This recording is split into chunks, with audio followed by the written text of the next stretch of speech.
Alors, Aputu National, toujours en prison, ne sortira peut-être pas de sitôt de la MACA. Alors, revenons sur cette affaire pour comprendre un peu, car cette affaire va bien au-delà des apparences. Alors, imaginez une vidéo qui fait le buzz sur les réseaux sociaux. Un sac Louis Vuitton débordant de liasses de billets. Une scène digne d'un clip de rap, sauf qu'elle a conduit à l'arrestation d'un influenceur très populaire. Aujourd'hui, nous plongeons dans l'affaire Aputu National, un symbole fort d'une Côte d'Ivoire qui durcit le ton face au blanchiment d'argent. Que cache réellement cette histoire et pourquoi le gouvernement ivoirien met-il autant d'efforts dans cette lutte? Attachez vos ceintures car cette affaire va bien au-delà des apparences. Elle doit se mettre au travail dans le but de montrer une nouvelle visage. Ou un nouveau visage. Une nouvelle visage. Aputu. Le français est dur même. C'est pas un musulman.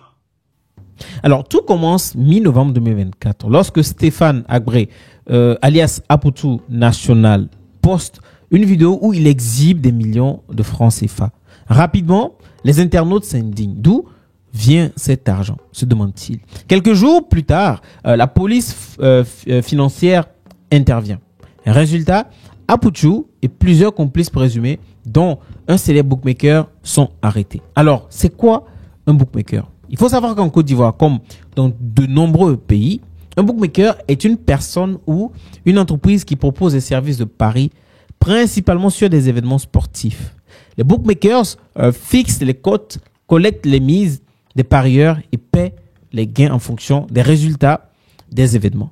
Mais la particularité en Côte d'Ivoire, c'est que le bookmaker a une popularité croissante avec l'essor des paris en ligne et l'amour pour le football. Les bookmakers ont gagné en popularité en Côte d'Ivoire, attirant particulièrement les jeunes. Alors, dans le cas de Aputu National, Lionel Akobe, alias Lionel PCS, est présenté comme un bookmaker célèbre sur Internet, probablement lié à des paris sportifs en ligne. Cependant, ses activités semblent avoir dépassé les limites de la légalité, ce qui a conduit à son arrestation.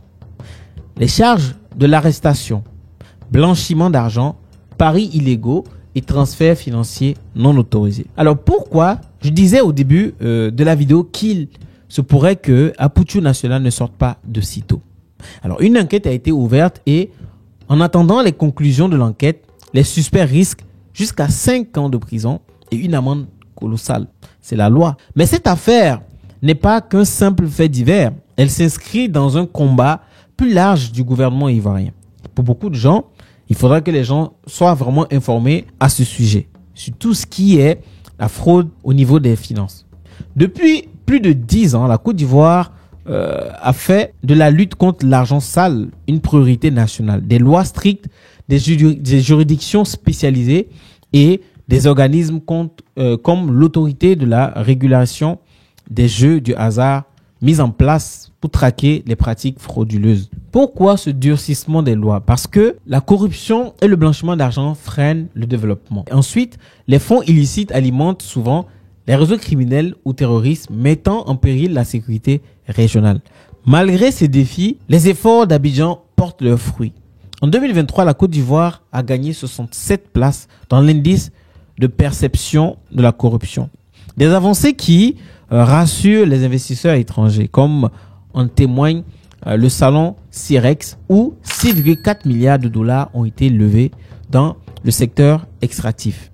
Alors, cependant, tout n'est pas parfait. Donc, la Côte d'Ivoire figure actuellement sur la liste grise du groupe d'action financière GAFI, ce qui signifie qu'elle est identifiée comme un pays ayant des lacunes stratégiques dans la lutte contre le blanchiment d'argent et le financement du terrorisme. Mais le pays s'engage à travailler avec le GAFI pour remédier à ces insuffisances en adoptant des réformes et des politiques renforcées. Alors, pour vous faire comprendre un peu l'enjeu de cette politique sur le blanchiment d'argent ou sur les réformes pour pouvoir surveiller tout ce qui est blanchiment d'argent, alors voici les impacts quand un pays est sur la liste grise du GAFI.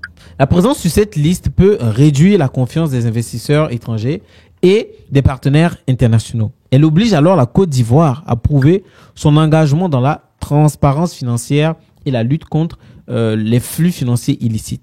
Alors, elle met le pays sous une surveillance accrue pour s'assurer de ses progrès dans la mise en œuvre des mesures correctives. Alors, vous comprenez tout de suite le rôle central que joue le GAFI dans la coordination de la lutte mondiale contre les flux financiers illicites.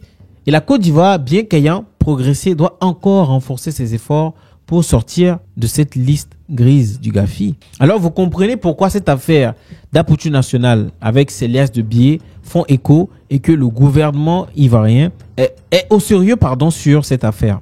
Parce que la Côte d'Ivoire est vraiment épinglée. Donc, pour pouvoir laver son honneur et que la Côte d'Ivoire puisse se développer avec les investissements ou les investisseurs internationaux, il faudrait que la Côte d'Ivoire puisse sortir de cette liste grise.